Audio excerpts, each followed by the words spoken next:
हम इस वक्त हैं महाराष्ट्र के शहर नासिक में। नासिक के रामकुंड के तट पर हम इस वक्त मौजूद हैं। गोदावरी नदी, जिसे कि दक्षिण की गंगा भी कहा जाता है, इसी नासिक शहर से होकर गुजरती है।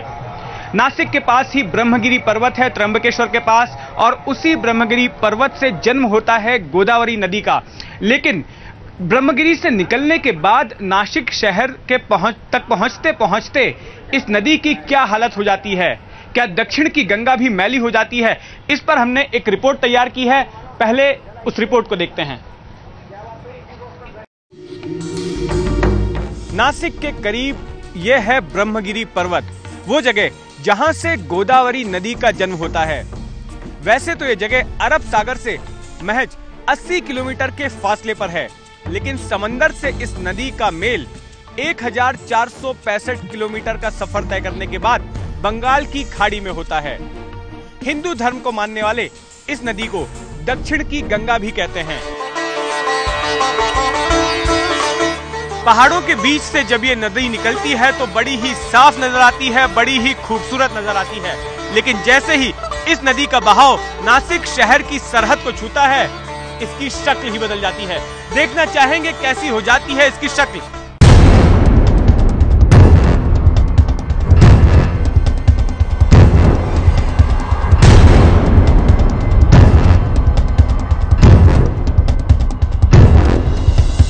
देखिए, ये वही पवित्र गोदावरी है जिसमें डुबकी लगाकर तमाम श्रद्धालु खुद को धन्य समझते हैं। गोदावरी नदी की इस हालत के पीछे प्रमुख कारण हैं। गोदावरी में नासिक शहर और आसपास के कस्बों के सीवरेज लाइनों का पहुंचना, जिनके जरिए तमाम शहरी गंदगी इस नदी को प्रदूषित कर रही है। आसपास के औद्योगिक ठिकानों से जहरीले केमिकल का नदी में छोड़ा जाना, गणेशोत्सव, दुर्गा पूजा और छठ पूजा जैसे त्योहारों पर प्लास्टर ऑफ पेरिस की मूर्तियों और दूसरी पूजा सामग्री का इस नदी में विसर्जन। स्थानीय जनप्रतिनिधि भी अब गोदावरी की सफाई के लिए प्रशासन पर दबाव बना रहे हैं। जैसा कि आने वाला कुंभ मेले में जो भारत सरकार है वो महाराष्ट्र सरकार को ज्यादा फंड दे, महाराष्ट्र सरकार नासिक को ज्यादा फंड दे कि कुंभ मेले में जो सुविधा है वो ज्यादा होनी चाहिए। गोदावरी नदी का प्रदूषण हटना चाहिए। साल 2015 में यहाँ कुंभ का आयोजन होना है। उस धार्मिक मेले में दुनिया भर से पहुंचे हिंदू इस नदी में डुबकी लगाएंगे। गोदावरी का कायापलट करने के लिए नासिक महानगर पालिका ने गोदावरी एक्शन प्लान के तहत सरकार से 2000 करोड़ रुपए की मांग की है। गोदावरी नदी के पानी के बंटवारे को लेकर महाराष्ट्र और आंध्र प्रदेश के बीच जमकर सियासत भी हो रही है। महाराष्ट्र के 13 ऐसे प्रोजेक्ट्स हैं जिनका कि आंध्र प्रदेश की राजनीतिक पार्टियां विरोध कर रही हैं। लेकिन सबसे बड़ा सवाल इस नदी के अस्तित्व का है, जिसे कि दोनों ही सूबों की सरकारों ने नजरअंदाज किया है। तो आपने देखा ब्रह्मगिरी पर्वत से लेकर नासिक शहर तक गोदावरी नदी का सफर। हमने दो जगह से गोदावरी के पानी के सैंपल्स लिए। एक सोमेश्वर नाम की जगह जो कि नासिक शहर में जब नदी प्रवेश करती है उससे पहले का ठिकाना है, और दूसरा ओढ़ा नाम की एक जगह है जब नासिक शहर से निकलने के बाद जो जगह आती है, वहां से हमने पानी का सैंपल लिया है। और दोनों ठिकानों से जो नतीजे आए हैं एक नजर उस पर डालते हैं। ये जानने के लिए हमें चलना होगा स्टूडियो किशोर अजवानी के पास। किशोर। जितेंद्र, जैसा आपने बताया, दक्षिण की गंगा कही जाती है गोदावरी, देश की दूसरी सबसे बड़ी नदी है। इसी नदी के किनारे 2015 में कुंभ होना है, लेकिन नासिक शहर में दाखिल होने के बाद से ही गोदावरी की रंगत और उसकी सेहत बदल जाती है। जीवन देने वाली इस नदी का हाल यहीं से बिगड़ना शुरू हो जाता है। हमने पहली बार गोदावरी की जांच की है। यहां भी हमने, जैसा जितेंद्र ने बताया, 2 जगह नमूने लिए। पहला नमूना लिया है सोमेश्वर से और दूसरा नमूना लिया है हमने आगे ओधा से। और ओधा और सोमेश्वर के नमूनों में एमपीएन कोलिफॉर्म की मात्रा में देखिए कितना फर्क। 35,000 सोमेश्वर में और ओधा में आते ही 70,000। 35,000 से 70,000 एमपीएन कोलिफॉर्म टेस्ट में सोमेश्वर में बैक्टीरिया निकले हैं 35,000 प्रति 100 ml, और जबकि ओधा यानी नासिक से निकलते वक्त गोदावरी में ये बैक्टीरिया हो जाते हैं 70,000। फीकल कोलिफॉर्म यानी सीवर के पानी से होने वाले बैक्टीरिया की तादाद सोमेश्वर में मिली है 1100, जबकि ओधा में यह तादाद बढ़कर हो गई है 1700। तो नासिक में दोनों जगहों से लिए गए नमूनों में गोदावरी के पानी में ई कोलाई पॉजिटिव भी पाया गया है। यानी गोदावरी का पानी भी पीने या नहाने लायक तो बिल्कुल नहीं है। जितेंद्र,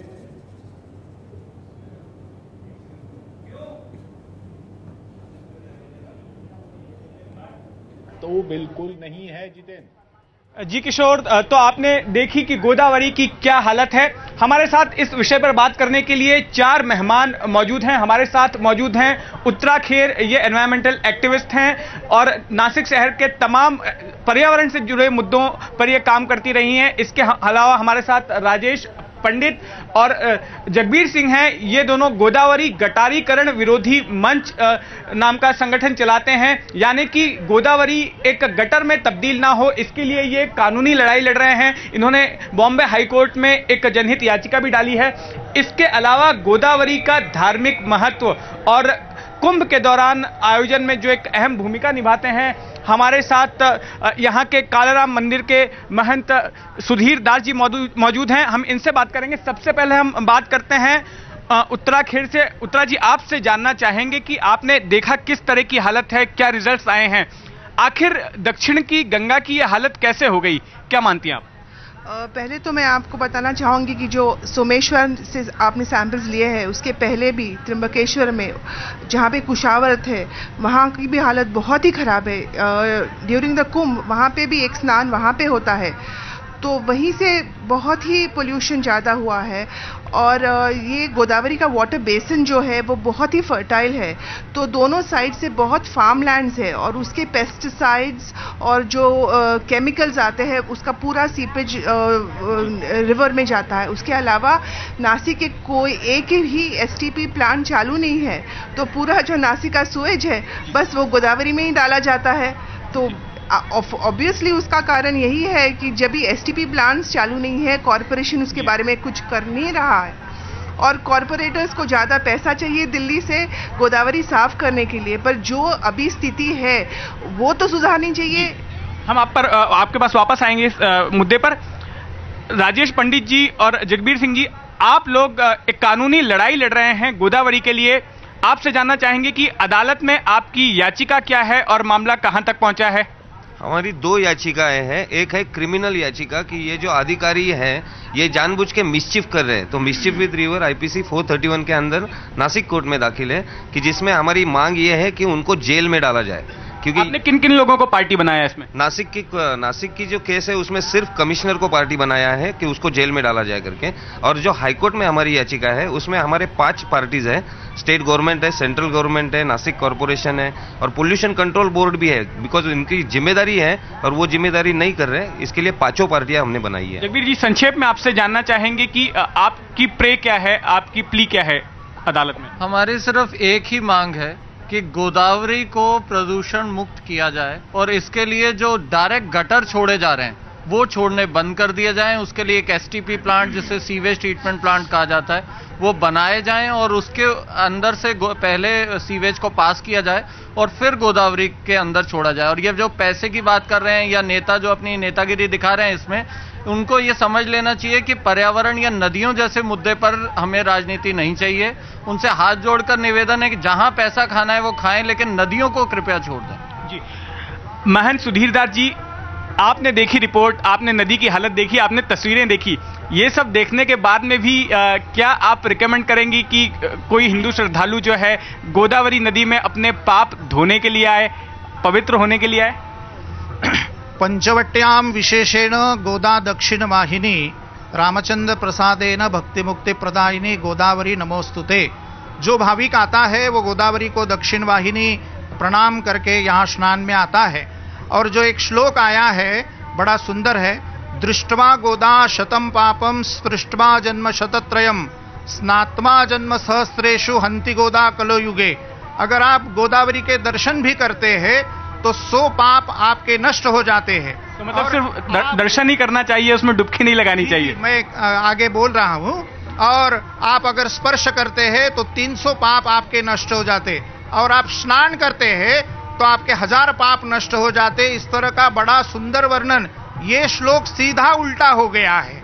अगर आप उसमें स्नान करते तो 1000 रोग आपको हो जाएंगे, आप आचमन करते तो 300 रोग आपको हो जाएंगे, और आप गुजरते हैं तो भी आपको यहाँ वायरल इन्फेक्शन हो जाएगा, इस तरह की एक नदी की दुर्दशा, कुंभ का प्रधान स्नान और जहां रामघाट पे हजारों संत महात्मा और भारत के सभी भाविक आते हैं, ये गोदावरी की बड़ी दुर्दशा हो गई है। शुक्रिया महंत जी। तो आपने सुना अलग अलग पक्ष, अलग अलग यहाँ पर जो पर्यावरण विद हैं हमारे साथ में, एनवायरमेंटलिस्ट हैं, धार्मिक महत्व इस नदी का बता रहे थे महंत सुधीर दास जी।